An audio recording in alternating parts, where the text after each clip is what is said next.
This video is sponsored by Card Kingdom. Go to the link in the description below so they know that I sent you.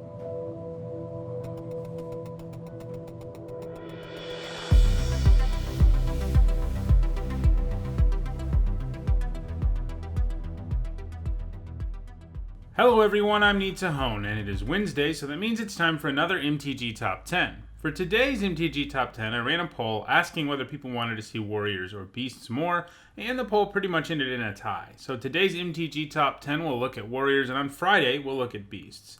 In all, there are 705 cards in the game that either have the warrior creature type or create warrior creature tokens. This means that warrior is actually the second most common creature type in the entire game, behind only humans. The reason for this is that warrior is a class, and pretty much every plane has at least a few warriors on it, regardless of whether they are humans or cats or goblins or whatever. In this video, we're going to talk about the 10 of these 705 cards that have left the biggest impact on the game. Before we get started, a quick reminder on how I score these lists. Pro Tour, Legacy, and Vintage Championship top 8s, as well as Mythic Championship top 8s are worth 2 points, and Grand Prix top 8s are worth 1 point. Now, let's get started with number 10. At number 10, we have Earthshaker Kenra. Obviously enough, this is a great creature for aggressive decks. Making a creature unable to block out of nowhere and adding 2 power to the board is pretty great for only 2 mana. Making a single creature unable to block isn't the most obviously powerful thing, but it is exactly what aggro decks want, because frequently just making one creature unable to block means getting in for way more damage or forcing trades when you might not have even been able to attack otherwise. The Kenra might have seen play if that's all it did, but because it also has Eternal Eyes, it can come back from the graveyard in the late going and do it all over again, only he's bigger now and can make even bigger creatures unable to block. Aggro decks often have the problem of just losing if they flood out, but the Kenra gives you a contingency plan if that's what happens. It saw all of its play in Standard in various aggressive red decks. At number 9, I have Goblin Chainwalker, the only card currently in Standard to make the list. The Chainwalker might have a very intensive triple red mana cost, but between coming with good stats and a keyword ability, and having Enter the Battlefield ability which kills small creatures, finishes off larger ones, damages the opponent, and damages planeswalkers, people have been pretty happy to play a ton of red mana for him. And indeed, his presence in Standard has led to red-based decks being one of the most dominant around since he was printed in 2018. The first 2 Pro Tours after he came along, which were Dominaria and 25th, were largely dominated by Chainwalker decks. 7 of the top 8 decks at Dominaria and 5 of the top 8 at Pro Tour 25th were red deck wins variants, with the Whirler playing a starring role. At subsequent Premier events, red decks haven't been quite as dominant, but the Whirler still has at least one top 8 at every single Pro Tour or Mythic Championship since he's been in Standard. Red decks are still at the top of the pile in Standard right now, and I have to imagine that this Goblin Warrior isn't even close to done yet. At number 8, we have Secure the Wastes, a card that makes a bunch of warrior tokens. Like a lot of X spells, this one is powerful because it can scale as the game goes on. The fact it is an instant is what really pushes it into being so powerful, because it means that you can make the warriors at instant speed and use them to block and kill things if you want to. You can also let your opponent alpha strike you, and then at the end of their turn make a bunch of warriors who now give you lethal out of nowhere. The more mana you can pump into this, the sillier it gets. It saw a lot of play in Standard, at first mostly as a win condition in control decks, but eventually there were so many great ways to pump your whole board in Standard and make creature tokens that an entire green-white tokens deck was born. This deck could easily pump your warriors after you made them, making them deal lethal a lot easier. It also sees some play in Modern, particularly in Jeskai control decks, where it provides one of the win conditions. At number 7, we have Warden of the First Tree, who, weirdly enough, has the exact same score as Secure the Waste, so they're both sort of number 7. The Warden is a great 1-drop because it can become larger and larger with various installment payments, easily being a 3/3 on turn 2, at which point it is also a warrior, and if the game goes on long enough, there's a good chance it'll become the scariest creature on the board. The whole time it was in Standard, it was an important card in the dominant Abzan deck, and that's where it got all of its points. And number 6 is Grim Flayer. 2 mana 2/2s with Trample aren't normally very impressive, but luckily for him, he has a bunch more text that makes him very powerful. For one thing, he gives you some serious card selection when he does combat damage to a player, and once you have Delirium, he becomes a 4/4, making it a lot harder to keep him from doing combat damage. Obviously enough, he can enable Delirium all on his own, and that's pretty great.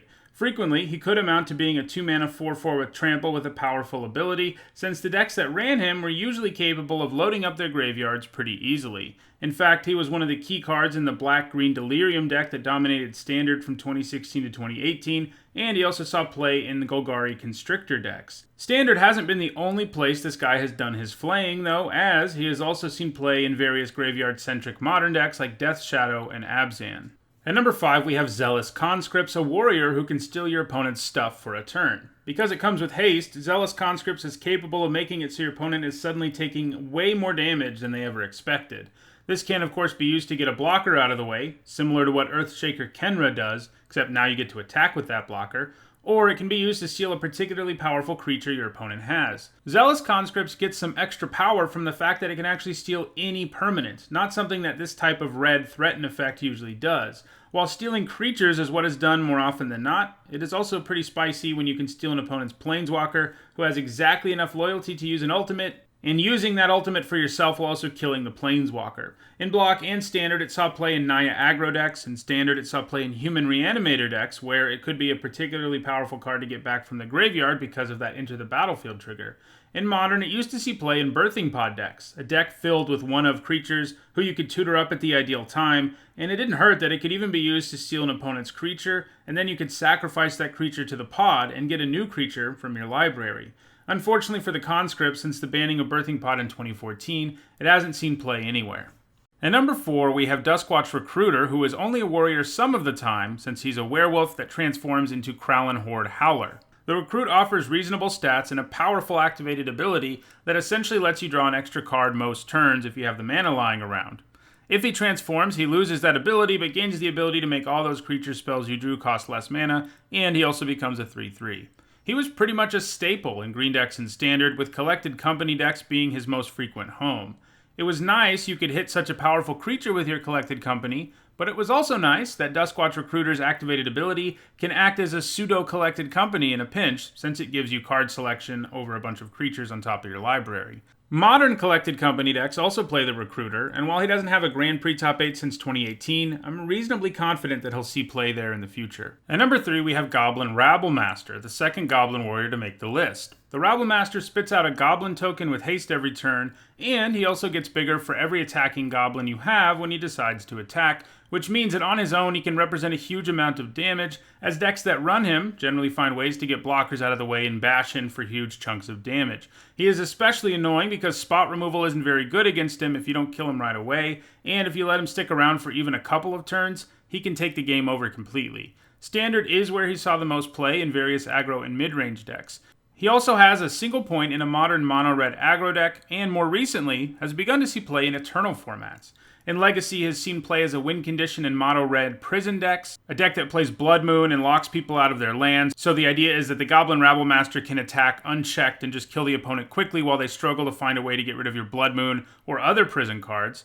And in Vintage, he has seen play as a singleton copy in Jeskai control decks. The Rabble Master looks poised to continue to see play in Legacy and Vintage, and who knows, maybe some of the Goblin cards printed or reprinted in Modern Horizons could mean that Goblins become a thing in that format too. I think there's a chance that, given time, the Rabble Master could be the number 2 warrior on this list, since the card in front of it has been inactive for a while. At number 2, we have a zombie warrior in Lifebane Zombie. Lifebane Zombie has a ton of points from its time in Standard, and that's a result of the metagame at the time being dominated by decks that got owned by the zombie. Between having aggressive stats and being evasive against people who don't have black creatures, and the fact that it could exile a card from their hand pretty consistently, this was a very real threat. Sure, it died to removal and all that, but if you manage to hit a card in their hand with them, they're still getting 2 for 1. In the Standard of the time, Devotion to Green, Orzhov Midrange, Jund, Devotion to Control, and Esper Control all had to really struggle against this zombie. This guy was so good in this particular metagame that he was even played as a mainboard card pretty frequently, even though he looks to us today like a sideboard card, indicating that most people felt that enough opponents would have good targets for his effect and be unable to block him, so they just put him in their main deck. Now, Lifebane Zombie's success was a product of a very specific metagame, and after it rotated out of Standard, it has never seen play. It has been at 50 points since 2014, but Goblin Rabble Master is right on its tail. And at number 1, we have Kalitas, Trader of Get, a vampire warrior. This dude has some serious power. He comes with reasonable stats and the always nice keyword ability of lifelink, but his power comes from the rather sizable block of text he has. He not only gives you a 2/2 zombie every time one of your opponent's creatures dies, it also exiles that creature, an effect that wasn't irrelevant in a standard where graveyard-centric decks that ran stuff like Whip of Erebos and Rally the Ancestors existed. He could also eat zombies and vampires to make himself bigger in a pinch, which was great with lifelink, but most of the time he was just cranking out zombies and providing some graveyard hate at the same time. Control decks mostly ran him in Standard because they had lots of ways to kill opposing creatures, and it wasn't hard for them to get that sweet value of a zombie every time they killed one of their opponent's creatures. Recently, he's also started to see play in the resurgent The Rock deck in Modern, which is a black-green mid-range deck. Just like in Standard, he provides a bit of graveyard hate while also functioning as a win condition, and that's a pretty nice combination. Well, that does it for top 10 warriors. To be honest, I was sort of surprised that despite the fact that there were over 700 warriors in the game, 36 points was enough to make this list, and it only topped out at 69. On Friday, we'll be looking at another tribe, Beasts. It will be interesting to see how they compare. If you enjoyed this video, don't forget to like it and share it so that others can enjoy it too. If you want to make sure you catch future MTG Top 10s, like the one on Beasts coming this Friday, don't forget to subscribe. And if you want to see all of the 170 plus MTG Top 10s I've already done, you should see the playlist on your screen now. Thanks for watching.